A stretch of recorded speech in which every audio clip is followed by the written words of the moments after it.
welcome to Recurring Nightmares, episode 53. I am Jeff, joined as always by Chris. Hey. And episode has been a long time coming. It feels like a lifetime ago I assigned these two serial killer movies, and we just had some delays. I was under the weather last week, so didn't really feel like recording. I wanted to give you the best of what I could give you, so here we are, way late into the month. I'll try to do a quick turnaround with your picks for next month, so we could hopefully get back on track. Yeah, I think we should be good. We'll be fine. And so yeah, I was already alluded to. We're doing two serial killer movies that I picked out. They are Longlegs and Memories of Murder. We will get to those in the second half of the show. But as always, we talk about what we've been watching. And I know it's been a lot because it's like you and I have just been busy watching movies. And yeah, we've seen a lot. I'll try not to be too long-winded about it, but kick it to you. What have you been watching? Yeah, same. Just try and keep them short. But yeah, went and saw Alien Romulus, the 47th Alien movie. I don't know what number it is. There's a lot of them. It depends which ones you count. Yeah, that's true. Because Ridley Scott does not consider basically anything that happens after his film to have existed. So, and then there's aliens and all that. Anyway, Alien Romulus is Ridley Scott. It's a Ridley Scott production. He did not direct it. Fede Alvarez did.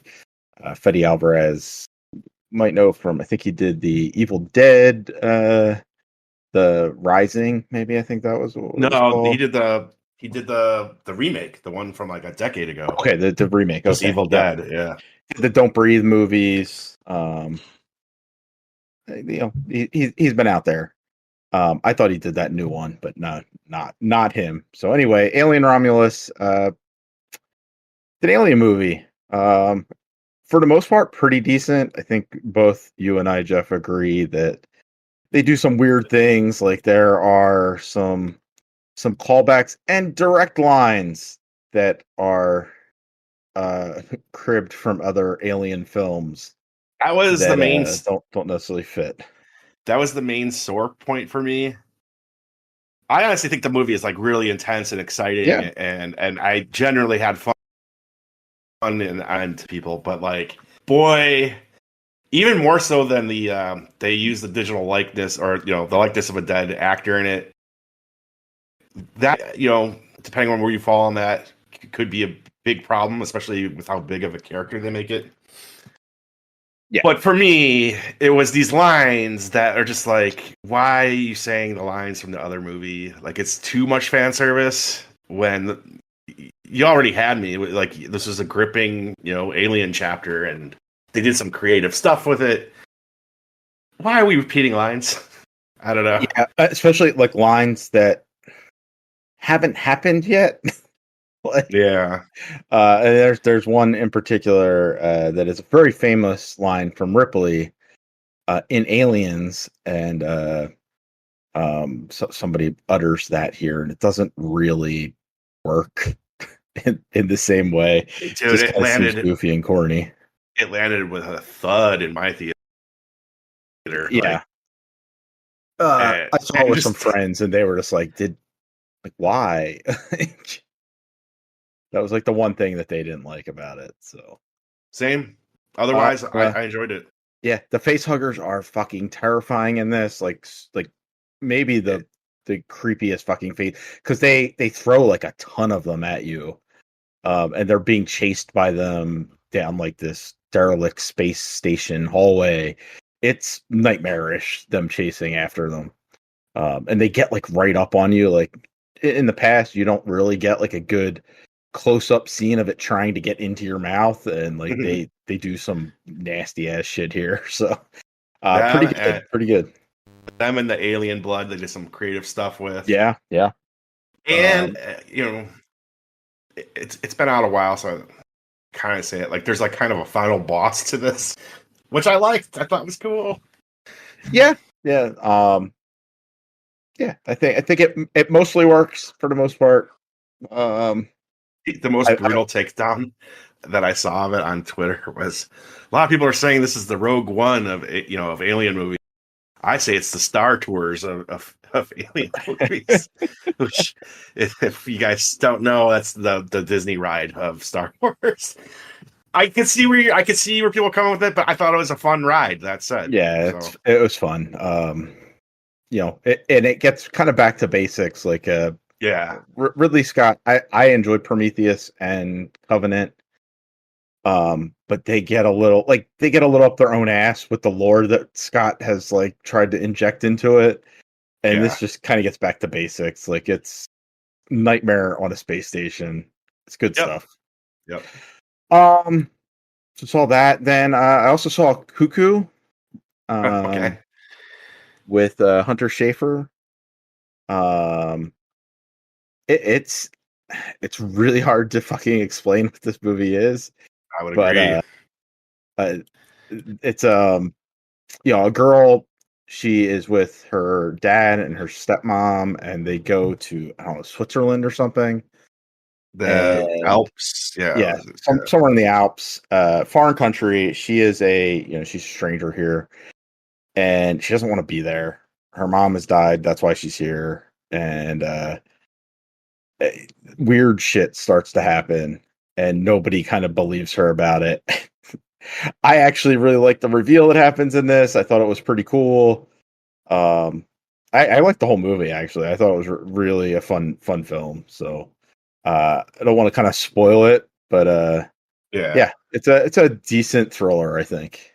I watched it last to it, and Really? Okay. it's hard to explain it, but like I just did not work for me. And honestly, I was just kind of like, what is going on? Like I get kind of what's going on, but also like I thought it was really clumsy and explaining it and making you care. At least for me, I just could not. Yeah, I could definitely see that. Like, why do you care about these outside of her? Like, why do you care about Yeah, any of these characters? yeah. Um, because they're not like. There I is.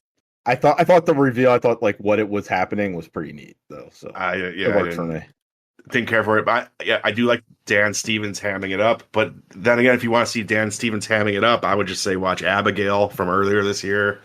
I thought Yeah, that yeah. was more fun than this. Um, so that's Cuckoo. I also saw Blink twice. The directorial debut of Zoe Kravitz, starring Okay. Channing Tatum. I really like this one. Um, it is another one that were like the how the reveal works for you is where it's gonna. Some people are gonna be really fucking repulsed by it. Um, I know what it is, but yeah, yeah, and I think that. I mean, I don't know. Maybe people like. I thought the acting was good in it. I thought it was fun. I think the climax of it is like satisfying. Um, it's these people that are it's this really rich guy, like think Mark Zuckerberg or Elon Musk or somebody like that. They bought an island. They go to this retreat. They bring other people, their friends, sometimes like not friends, just like random people that they pick up along the way. They all go, no cell phones, no TV, nothing. Like they're just out there on this island, like vibing, getting drunk, doing drugs. Um, and things start happening. You start questioning what's happening in the film, and um it kind of goes where you think rich fuckers would take it. uh and I thought it really worked, and I thought the ending really worked, but I know that some people are not enjoying it at all. So I've heard it both ways. I've heard people really like it, like you, and I've heard people really dislike it. I have a feeling I will probably like it, but I have not seen it yet because it's still like I guess it's probably still in yeah, I think it theaters might for still be in $20 rental. theaters. Yeah, it's like I wouldn't rent it for $20. Like I Yeah, went and saw it I with my wait. Stubs membership, but um yeah, I like that one. Thought it was a good time. How was her directing? Good. It's fine. Like, Yeah. I don't necessarily think she has like you've seen this type of like film before, right? Like, Yeah. No, yeah. uh, and like there's nothing. It's like, oh, like she's like really knocking it out of the park. Like, you know, she is a star. She is like she is Hollywood royalty. Her dad's fucking Lenny Kravitz. Um, she can pull star power, and she does here. Like she pulls people. Like Channing Tatum's in it. I think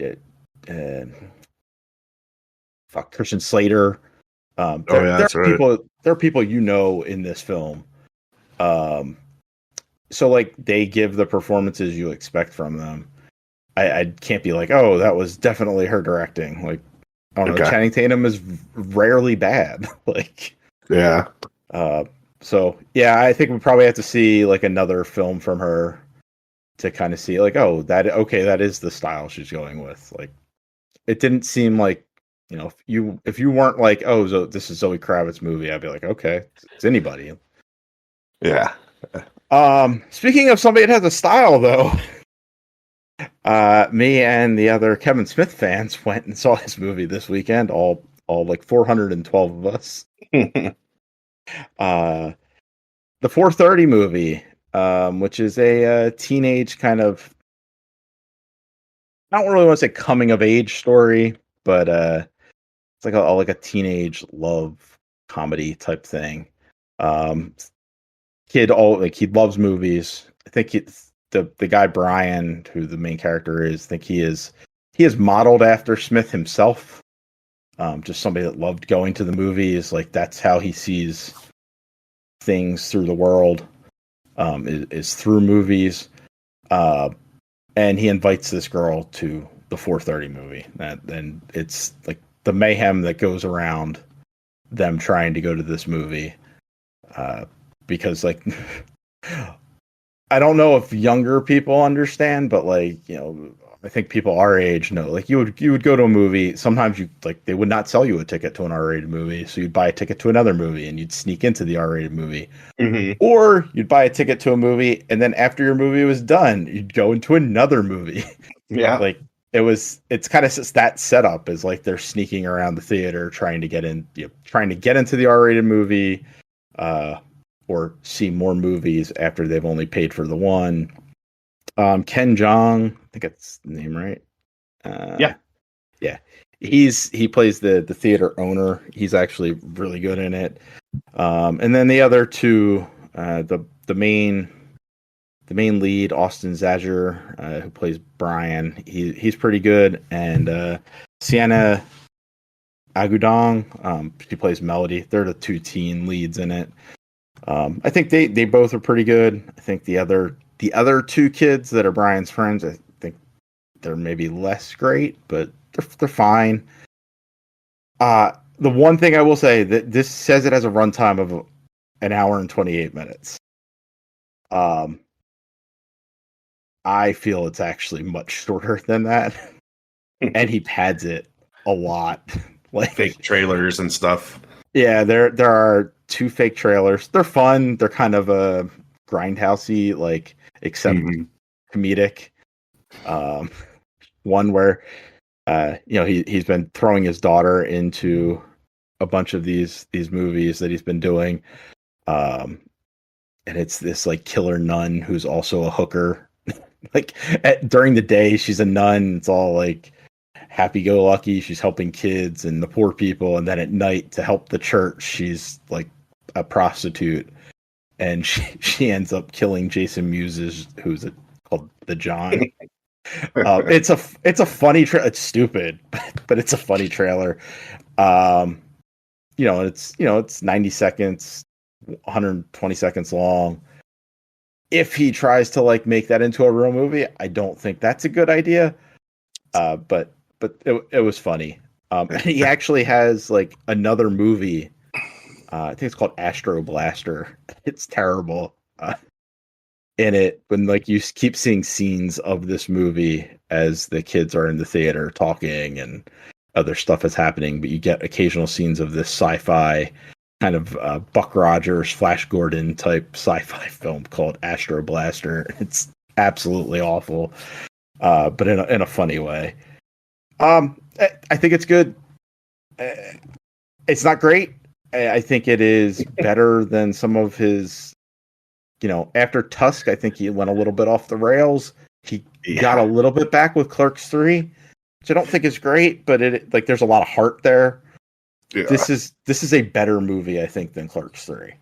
But it's also very, very short. Like he had maybe 60 minutes of film here, and he pads it out with some nonsense. Yeah, I've heard that from.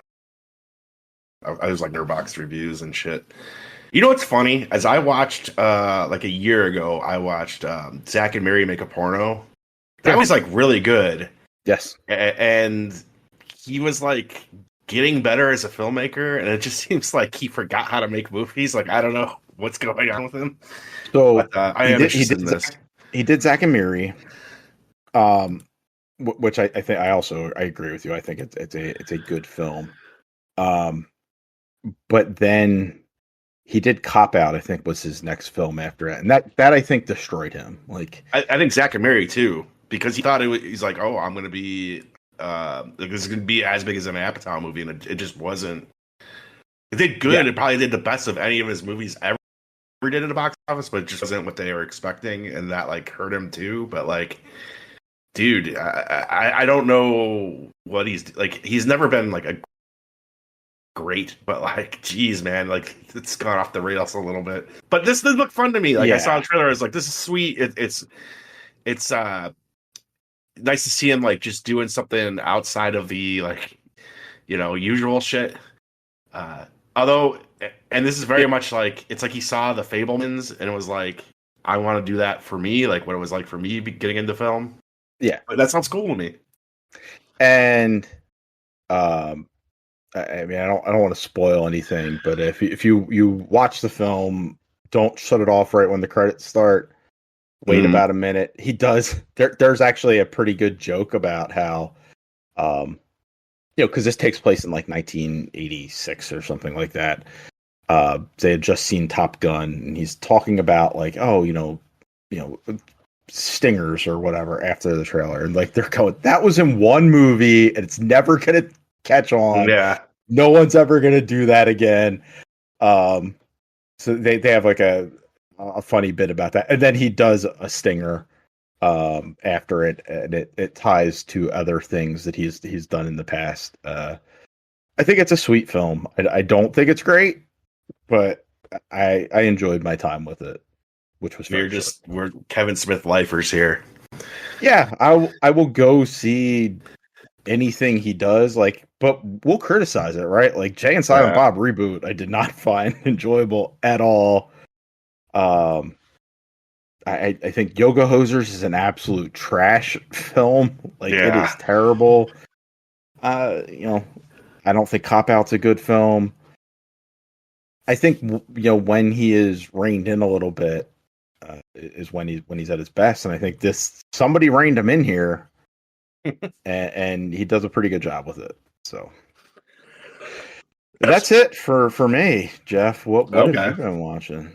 I will give you the cream of the crop first, and that is a new movie on Netflix called Rebel Ridge. Okay. This is from Saulnier, who did Blue Ruin and Green Room. I think we were both fans of Green Room. I mean, I love Green Room. Yeah. I will watch anything that this director does. So this is his new film. It's on Netflix. It is a very smart update on First Blood. It is taking the basic premise of what First Blood is and like updating it for today. A black guy is riding his bike through a small town. He's got a backpack full of money because he's going to bail out his cousin who got pinched for weed. Mm-hmm. And he runs into these small town cops, and if you've seen First Blood, you can kind of guess where it goes to from there. It Now, if you see the trailer, it looks like a dumb action movie. Not that. Like, it is very smart. It's like a kind of edge of your street. Like, at least I was on the edge of my seat, but slowly building thriller that kind of builds through dialogue more than anything, and more than violence. And it's political without like being annoying about it. It's just like part of the plot makes it political, and it is talking about real things that are in the world. People might be surprised and not even know that these, that the cops could seize your property evidence. Like that's a real thing. And the movie, just makes that part of the plot. And it's very like politics. It's not all cops are bastards. This is how a small town police force could be corrupted. Like these are the blocks that would be put in place to corrupt this police force, and it's very believable, I think. But then it does eventually get to the shit blowing up and bullets flying, and the action is very thrilling, and the action has a really neat twist to it, which I don't want to spoil here. I think when you see it, you'll know what I'm talking about. But I just found it to be a nice, refreshing surprise to the action. Okay. That I did not know going in, so I don't want to spoil that for people who have not seen it yet. The movie's doing great on Netflix, and it seems like everybody really loves it, except for my friend Nelson. He did not like it, but he's like literally the only person I've seen who hasn't. So it's a big, easy recommend for me. Okay. What else? Another small one that I enjoyed that I want to bring up, and this is it's called Oddity. It was in theaters. Mm-hmm. I'm telling you, you saw the trailer for this in the theater because I know I saw the trailer for it, but nobody I've talked to, it's been like memory hold. Like I don't remember a trailer for a movie called Oddity. I'm telling you, you saw it because you go to the movies more than me. You've seen it. And in the trailer, they show it's like this lady in this house at night, and like this stranger knocks on her door, and he's like, "You gotta let me in." And she's like, "Fuck no." He's like, "No, someone followed you to your house. There's a man in the house with you. You gotta let me in. Like, I'm trying to save you, to protect you. Right. Got it.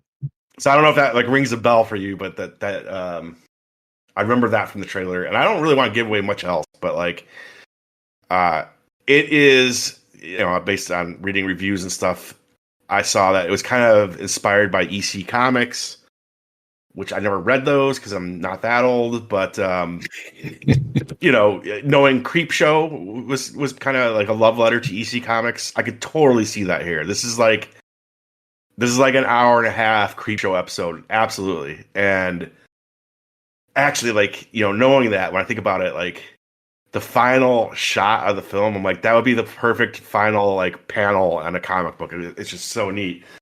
But this is a fun little, creepy little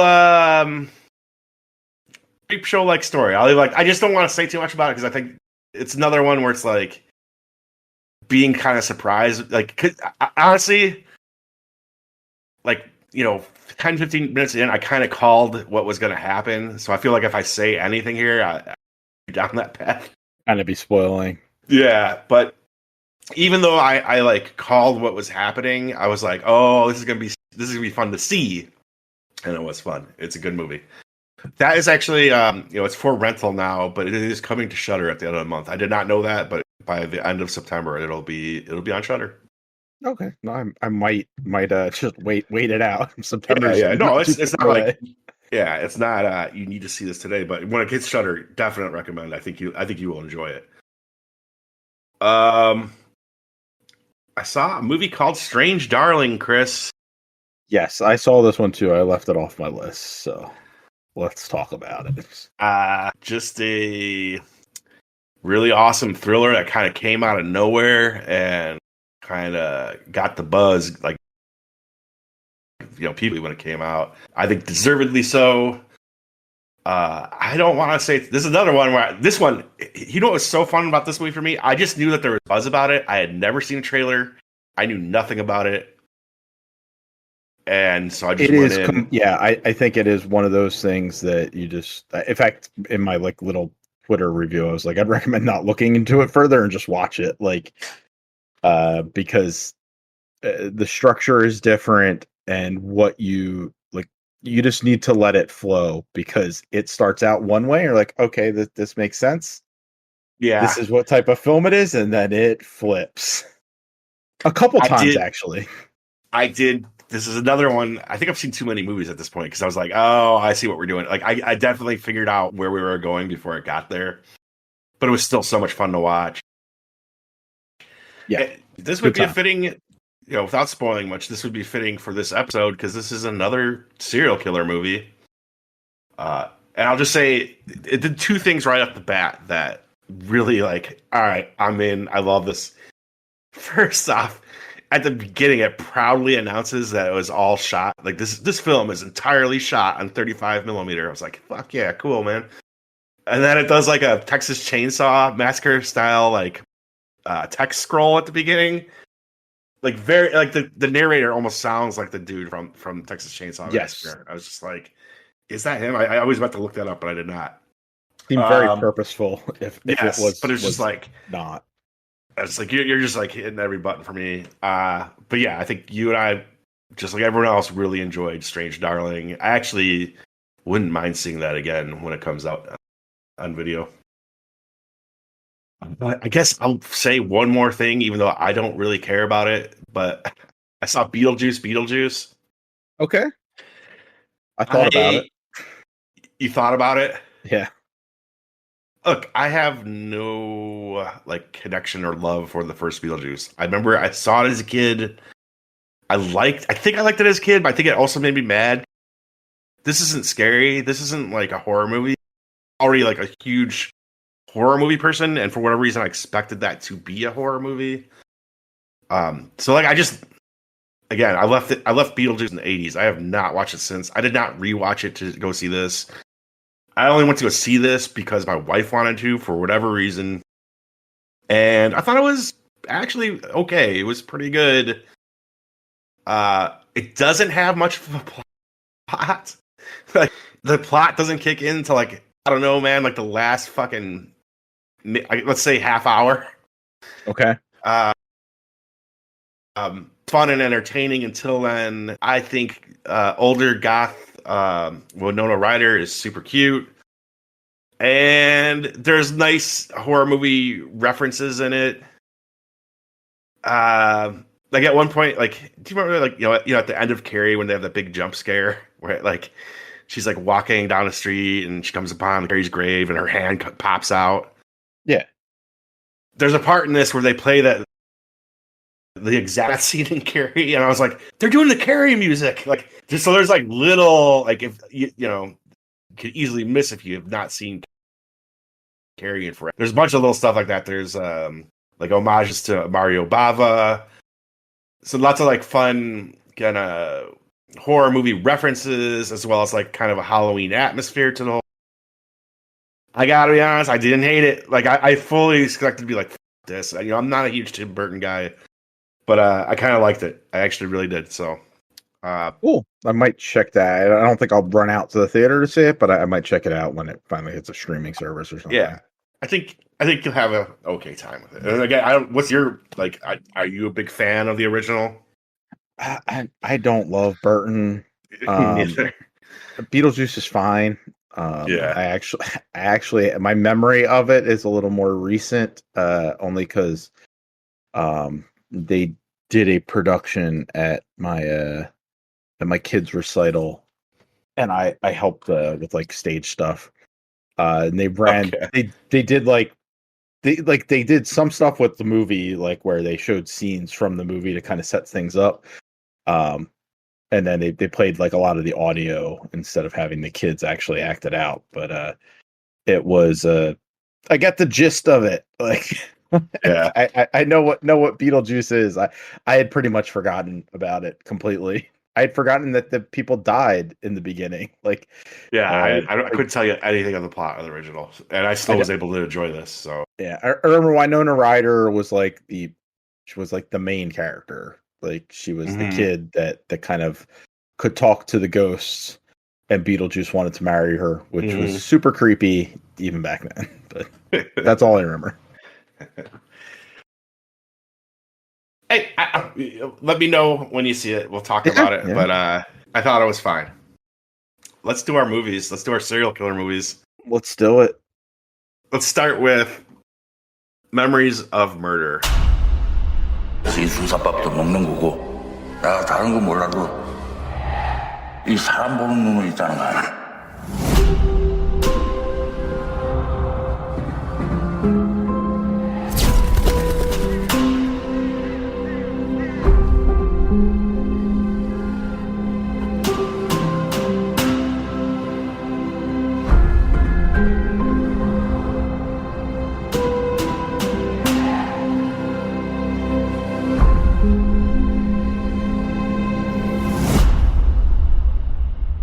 근데 서울에서도 이런 거 자주 보나? 전혀. This film is written and directed by Bong Joon-ho, who everybody knows now because he won the Best Picture Oscar for Parasite a few years back. Mm-hmm. And I think that kind of like got people to like reassess his filmography and like all sorts of stuff. Like I think he did that one, The Host. He did that one on the train. He did The Host. He did Snowpiercer. Yes, and Snowpiercer. Okja is the other one that I think people probably Yeah. would know him by. Because that was a big Netflix film. He's a revered director now. Because of Parasite, people kind of like went back and looked at all his stuff. This was very early on in his career. And interestingly, like it is like pretty widely regarded as a masterpiece. If you look on the Wikipedia, it even says it is widely regarded as one of the best films of the 21st century, which is weird because I don't think it got much notice here until after Parasite came out.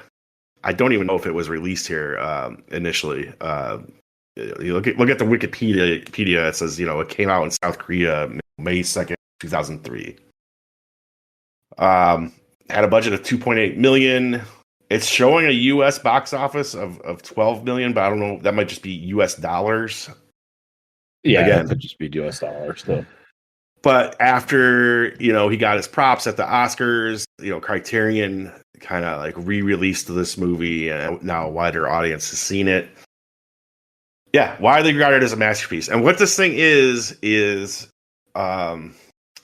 about a group of detectives who are investigating South Korea's first like serial killer in the 80s.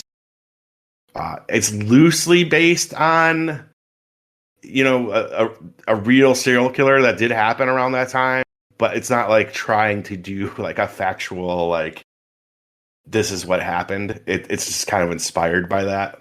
Yeah.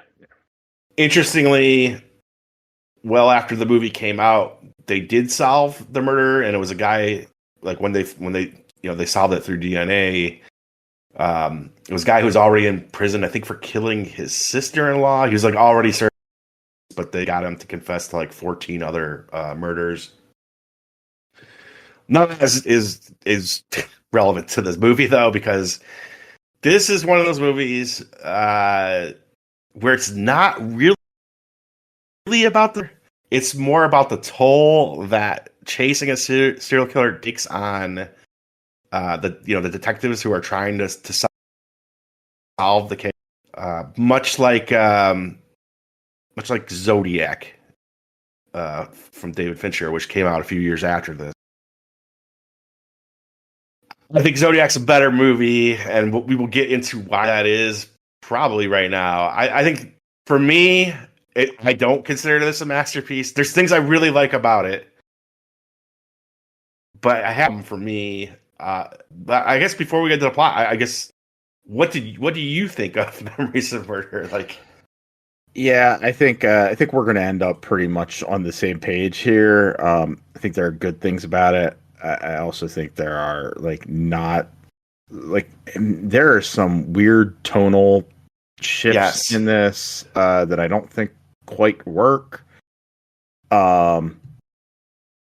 I kind of wish that they had focused a little more on the, and I no, you're exactly what you said is right. Like it's about the cops and the detectives that are following this, and it's like about them and how it works on them.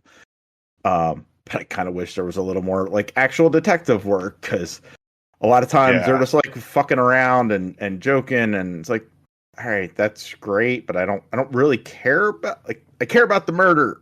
Like, show I me think, the murder. look, Memories of Murder and our next film are both kind of grim movies, but they both have humor in them. Like Longlegs has humor in it as well.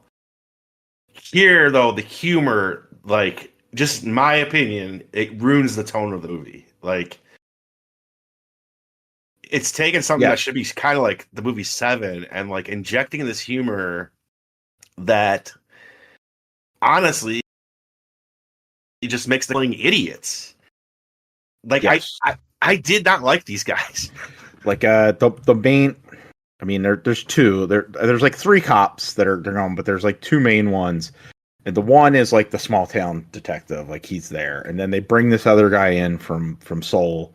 He's like the big city cop that's coming to help. And there's like this weird competition, which I think would probably happen, right? Like a Fed gets Yeah. attached to a case, and like the other cop who seems like he's competent, all of a sudden just starts acting like a buffoon and trying to like undermine this Fed cop. And sometimes it's like done for comedic effect, and sometimes it's just like you're not the idiot that you're playing here. Like, what are we doing? Yeah, and it's just like our main guy, he's just like I like his thing is I could just look at someone and tell like it's like okay. And so then this other guy comes in, he's supposed to be more like you said, like the big city, like more experienced detective. And meanwhile, they're just completely inept. Like they're completely cannot figure out how to. The way this type of movie works is if someone is really smart and they're like trying to figure out who the serial killer is, running into dead ends. But here it's like they're just buffoonery. Yes. Like, and very early on, they made me dislike them because they're beating the shit out of this mentally challenged kid throughout the fucking movie. Like torturing someone who is innocent because they think he might be the killer. And it's just I didn't hate the movie, but that kind of ruined how I felt about these characters. I was just like, fuck these guys, you know? Yeah, and like that wasn't the so like they have like this weird room, like it's like this weird police torture room that they they're holding this guy upside down. Sometimes they have him like tied to a chair. And the other detective, like he's not privy to it at first, but then he just like kind of walks in, sees what's going on, and goes like, "We got to go elsewhere." Like you see them torturing this dude, like Yeah. you're just as shitty. Yes. But anyways, the movie follows their investigation, and there's certain things that like they notice a pattern. Like it's always a rainy night, right? The victim is always wearing like a red clothing or red dress. There seems to be someone who calls and requests a certain song be played on. They call the local DJ and request a certain song to be played every time there's one of these murders, and it all just kind of leads to dead ends. You know what I mean? Like they everything just falls apart throughout. Like it's never solved, right? Yes. Like even at the end of the film, like they have not solved it. Yeah. They've moved on. Like they do a time jump, Which is fine. That's how Zodiac is, and that movie, I think Zodiac is a pretty brilliant movie, and it's about that. It's about how like, man, you almost you know what is I think a really good example of this that most people have not seen is in 3. It's the same idea as this or Zodiac, but yeah, like so. They figure out who the guy is who's calling in to the radio station. But I think they are never able to fully investigate him because I think he gets killed, or I don't know, I can't even remember. No, so one, I think we should just circle back a little bit. The most competent cop here is she's not a detective. She's just like the coffee girl. Like she's the one that comes up with the theory that like, you know, there's always this song playing and you know the guy calls in and dedicates it to on a rainy night. And like she's the one that kind of she chases that piece down and they're all dismissive of it. And it's like actually the one thing that maybe points them in the right direction. But I They think, find go ahead. I think that they find the guy, but he's just like, they think he's not the guy, right? Something like that. Like, so they think he's like a weirdo, and I think it's probably accurate, but they like get his DNA and send it off to America. And the DNA does like it comes back at the end, like it does not match. And I thought they sent the DNA of the mentally challenged kid. I thought no, I think it's the weird creepy dude. Oh, whatever. In my defense, I saw this like almost 2 months ago. At this point, there's one point they find a guy jacking off at one of the crime scenes, and for a minute they think it's him, but it just it was just a random coincidence that he was there. He just likes to go jerk off in the on his break. I don't know. Yeah. Like he left his work, which was not too far away, and he walks out into a field and like just gonna whack off out there. But at the end, they're like almost ready to kill this. I think is the suspect. Right before they find out that doesn't like one of the cops run and be like, "Hey, no, he's not the guy. We got the DNA test back, right?" And they still almost kill this guy. And then they let him go, and that's kind of the end of the movie, right? And then there's like one more scene after that. Like, I honestly, like, what kind of saves this movie for me, anyways? And let's see what you have to say. Is this like last 10 minutes? There's just so many awesome shots, like when they're attacking this guy on the train tracks. Like just really cool shots, and then some really cool shots at the end. And I like the idea of the ending, where we get see it. It's present day as of the film, so it's like 2003 or something now, like many years later. Yeah. And you can see the cop, he's just a regular old salesman, and they're like off, doing some sales shit. But he drives past where they found the first victim, and he's like, pull over, get out. And he goes over, and he's like, look at this little like drainage pipe or whatever, where they found this girl. Some really cool shots here, and I like the idea of how by this case. And then there's a little girl comes up to him and tells him, she's like, "What are you looking at?" or whatever. She's like, "It's weird. Someone else came by here recently, and he said he was like remembering something he did here a long time ago." And dude's like, "Oh shit," because it's obviously had to be the serial killer, right?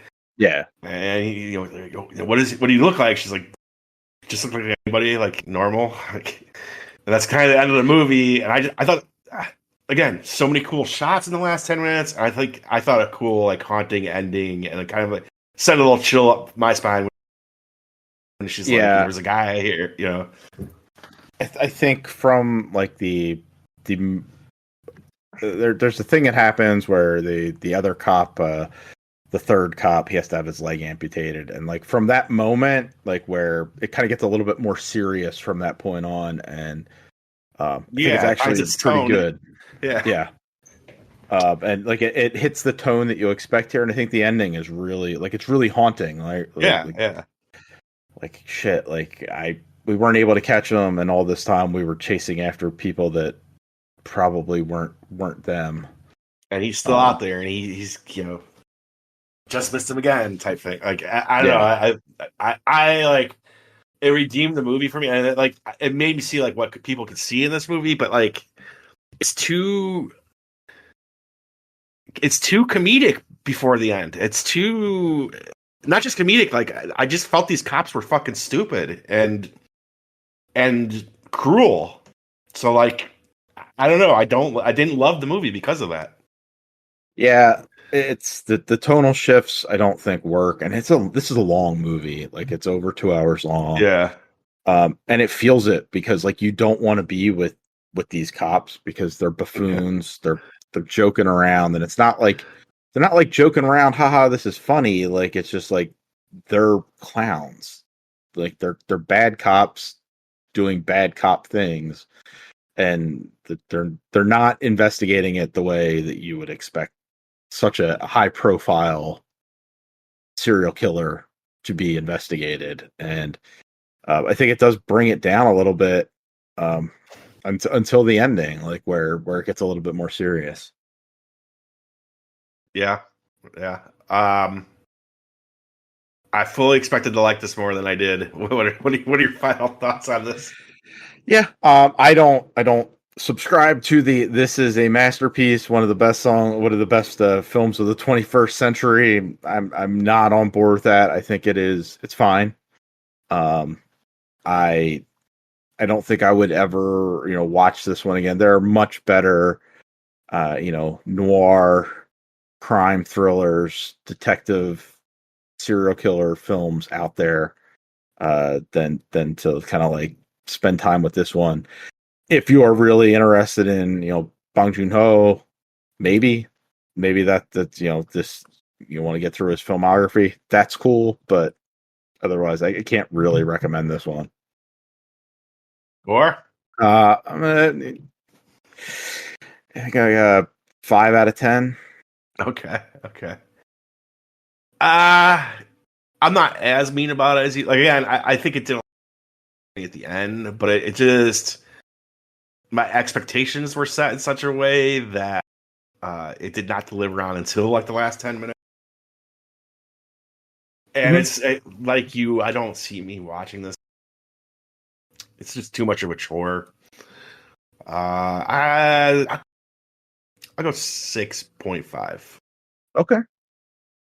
And our other movie for this episode is a brand new film from 2024 that is Longlegs.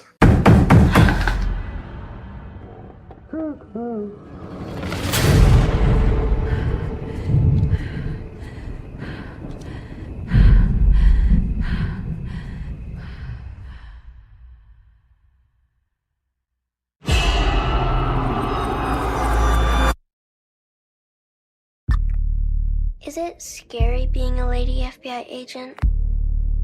Yeah. Take a nice long look. A letter was left with the bodies. Signed with one word.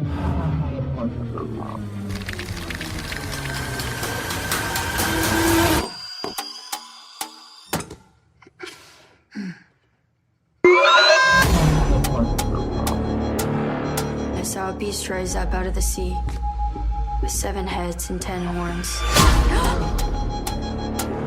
And on his horns he wore 10 crowns. On each head was written a blasphemous name. What aren't you telling me? He'll kill and kill again. I know you're not afraid of a little bit of dark. Because you are the dark. Do you still say your prayers? Number ones, they scared me. Hello? You could have made nice with me. But you didn't. And that has led to all of this.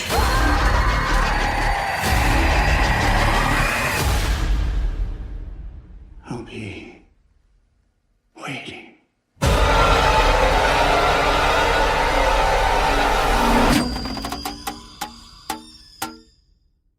It is written and directed by Osgood Perkins.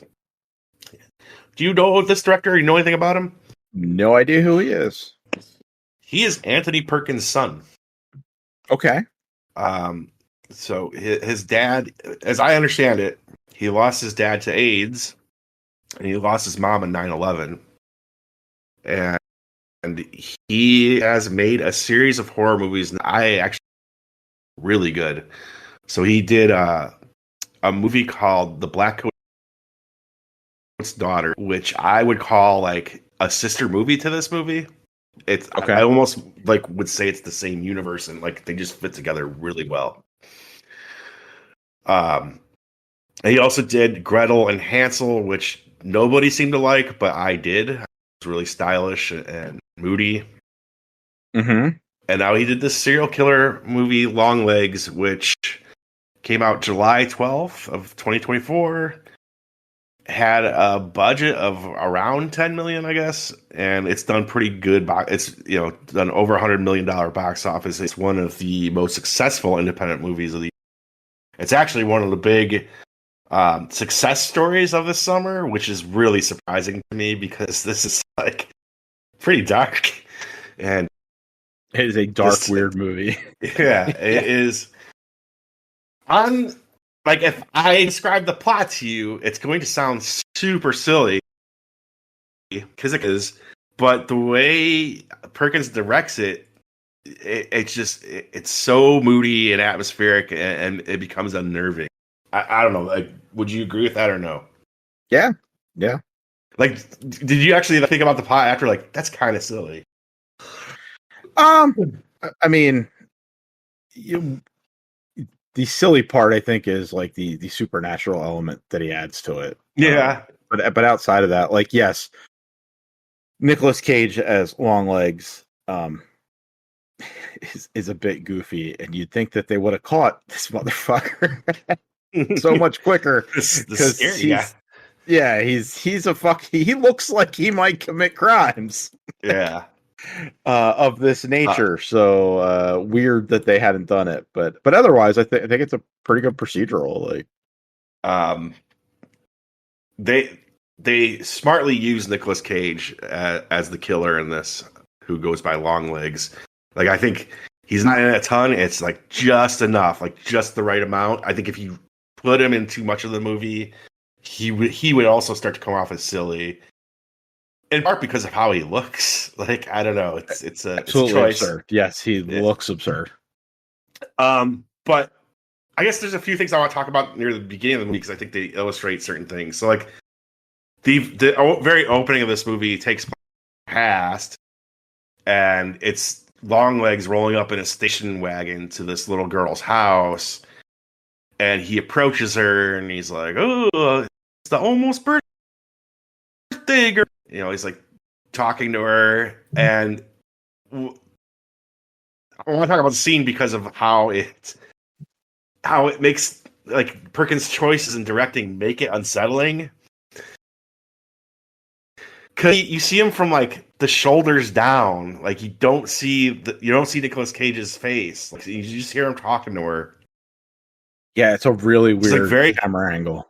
Yeah, and he's like, "Oh, it looks like I wore my long legs today." He's like, "What if I?" And then he just like kneels down. You get to see his face for like a half a second, and then it cuts away and goes to the opening credits, and it's just like, it's startling and like, whoa, like, it's like a little scare, and then like, I just thought it was really smart how he like how he did not show him, and you just get a brief glimpse of what his face looks like. You're like, what the fuck was that? We don't know this you don't know the movie, but the little girl in the beginning is our main character, played by Micah Monroe. She is FBI agent Lee Harker. Yeah.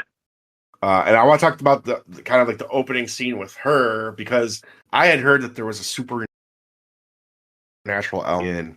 And when we get to her first scene, it's like they're investigating like an unrelated to Longlegs, like, serial killer type thing. I think they're going around this neighborhood asking questions, and she just like zeroes in on this house, and she's like, "No, it's that address. That's where the guy is."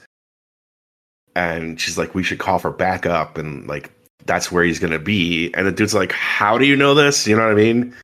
Like, her partner's like, and she's just like, "I just do." And he's like, "I'm not calling backup on." She's like, check the place out. He walks up to the front door, rings the doorbell, gets his fucking head blown up. It is immediately Yeah. like unhinged. Like, holy shit. Like, I was not expecting that to happen in the first 5 minutes of this movie. The FBI determines they start testing her after that because they're like, "How did you know this? You have some sort of strong intuition." So like, she is like partly psychic, right? Like, and I was like, oh, so that you know what I mean? Right. Having heard it going in that like that there was a supernatural element, I'm like, oh, that's it. But no, it's much more than that. You want to just get into like what is going on here? Yeah. We come to find out that Nicolas Cage, Longlegs, is like a Satan worshiper. He is somehow putting like the essence of Satan or some demon or whatever the fuck into these little metal balls,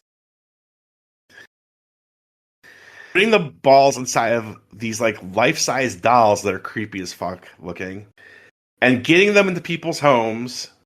Oh, I haven't even. I get the mode of like this serial killer, which I thought was really interesting and draws you in early on, which is they keep finding these like these family annihilator situations keep happening.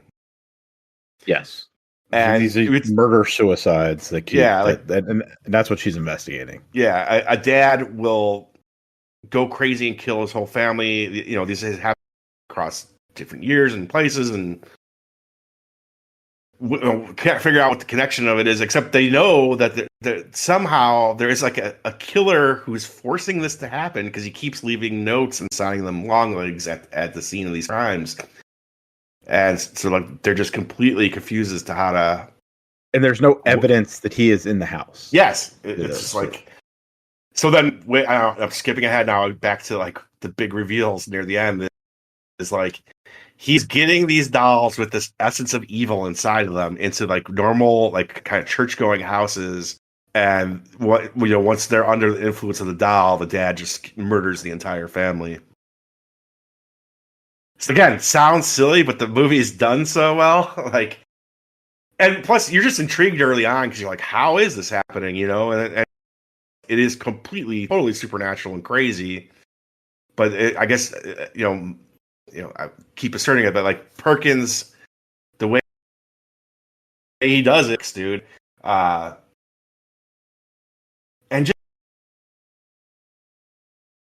just a very you hear 911 calls, these shots of crimes and stuff like that. But there is some humor. There's one part she's like, I figured out an algorithm. She's working with this other detective. I can't remember the other detective's name. But she tells him, like, I figured out this algorithm. And he's like, keep explaining. Like, he doesn't know what the fuck. There's a part near the end, and I'm all over the place here. I guess this will work better if you've seen the movie, which you should if you're listening to this. Near the end, and I knew this was coming as soon as they introduced the concept that her partner had a family. I'm like, I know where this is going. He's going to end up being like the last victim of Longlegs. She shows up too late. Like the family's been influenced, and the father's like, "Let's go in the kitchen, honey." And she's like, "All right, we'll be right back." He's like, "No, I will be right back. I'll be in the kitchen." I thought that was very funny. Yeah. And I guess even further, the plot of how this is all happening and what the tie is to Agent Harker. Well, so I think before we do that, like, they catch Longlegs. Like, they catch him, and he then kills himself. He bangs his head against a table until he's dead, yeah. He says, "Hail Satan," and bangs his head on the table. Except, like, things aren't done yet, right? Like, we know there's one he's more. saying, like, there's going to be another murder, and that's when, Agent Harker starts putting things together that, like, some of her memory is hold off. Like she doesn't remember everything.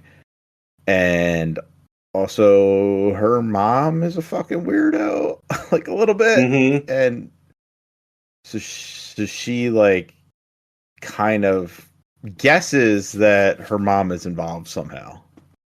And it's really great when they go to the mom's house too. Like another detective, not her partner, but another detective comes with, just decides to come with her. She's sitting out in the car. Agent Harker, Michael Monroe, goes in the house and she's like, look at her mom. And then she sees out the window her mom shooting the lady in the car, just like blowing her away. I was like, holy shit. Really cool. And so then you find out that her mom has been in cahoots with fucking Longlegs the whole time, back since she was like a little girl. Like when he came up to her house that day, he gave them a choice. Back to that opening scene, yeah. Yeah. And the choice was like, you guys could be my victims, or you could work for me and do the work of Satan. And so, like, basically, he gets the mom to pose as like a nun, and she goes to these church-going houses with a doll saying that they won it from the church. And that's how he gets the evil inside their house. And as I could figure it, like, I was like, after I finished watching the movie, I was like, why does he need the mom? And the only thing I could figure is because he's so fucking weird looking that nobody would let this house. Is that what they're going with on this? Yeah. That's exactly it, right? Like he is an absolute like he looks like a monster. Freak. So, yeah. I would agree with. There's a funny scene that where he goes to the fucking he goes to like the convenience store, the pharmacy. And there's like a girl at the counter. That's the director's daughter, by the way. Yeah. And she's just like, the weird guy is here again.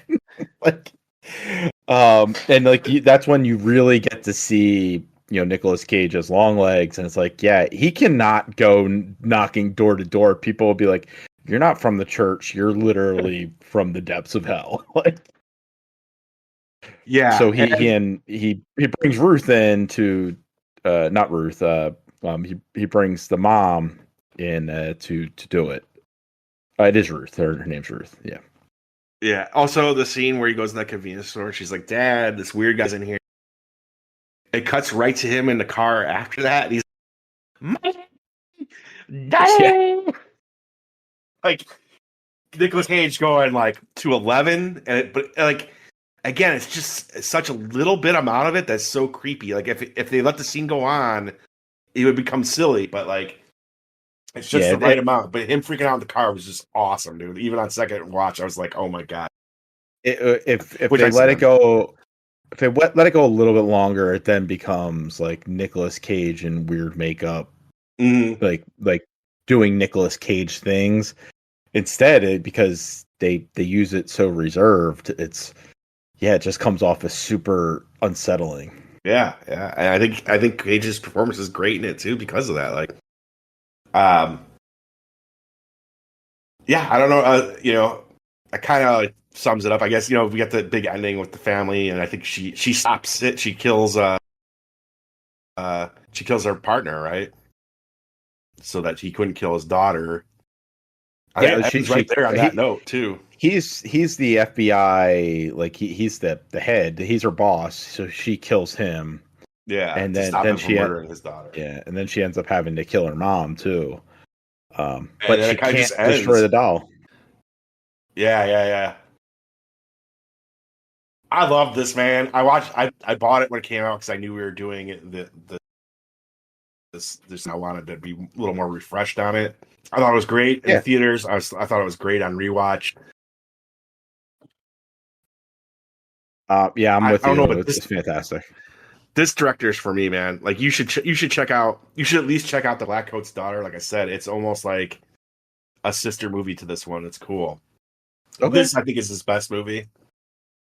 And did you see he's doing a Stephen King movie next? It looks like he's doing like a version of Monkey Shines or something. Yeah. I'm in. Yeah, I'm in for whatever. I really, really enjoy this guy.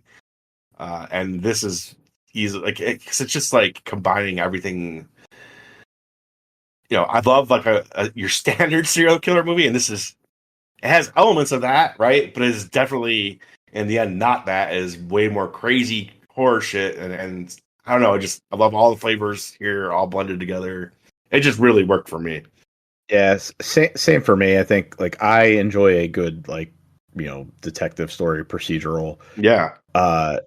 I think that the investigation she does is really interesting. Like and we're getting the evidence as she's putting it together. She's kind of talking us through it as she's piecing things together. But she doesn't piece it all together right until the very end. And that's when everything kind of like, oh, this is all Satan. And it's really neat. Like it ties together things I really like. So I really, really enjoyed this one. And it's currently my favorite film of 2024. So, oh wow, yeah, I'm very big on this one. You liked it. You liked it better than Strange Darling, huh? Yeah. I'm so close between those two, but I have movies I like more than both of them. But this is easily my top 5. Score? Yeah, I'm gonna go 9 out of 10 here. Oh wow. Hell yeah. 8. I really love it. I don't have anything really bad to say about it, but it just kind of lands at an 8 for me. All right. And I think it's now available. Pretty cool. Oh yeah. The winner here is Longlegs. Yeah. Because it went up against one of the best films of the 21st century, and it won easily for us. Totally, yeah. Yeah. Yeah, and I guess I'm going to say it is available now, digital rental or purchase. I highly recommend picking it up. I enjoyed watching it a second. Well, I guess that ends. We got it done. We did it done in like an hour. Hell yeah. We did pretty quick this time out. For all the things we had to talk about, we went quick. What are we doing for the next episode? So for the next episode, I had something else in mind for I was kind of like really feeling Alien earlier in the month, but since we've kind of delayed a little bit, I'm gonna circle back on something we did last year, and it's gonna push our recording to like the second week of October, but we're gonna watch VHS Beyond and another anthology series called 1031. So a Halloween anthology, and that one is available on Tubi and a bunch of other places. 1031, and VHS Beyond comes out October 4th on Shudder. So give it a go. I think these will be fun, and I enjoy the VHS series. I think you do too. So I don't know much about 1031. It does have two sequels. Oh, wow. So we'll see there, but at the very least, VHS it rarely does me wrong. So all right, yeah, I enjoy them. It'll be fun. All right, let's be coming for you. We'll try to get out there early-ish October. We gotta wait for the movie to come out. Yeah. I mean, I didn't think we were probably going to be recording that week anyway. So if we watch it when it comes out, we can record the week after and get this relatively quickly. So all right, we're only a few weeks away. Yeah. What we said, we'll try to get that out. Sounds good. We will see you then. Thanks for listening.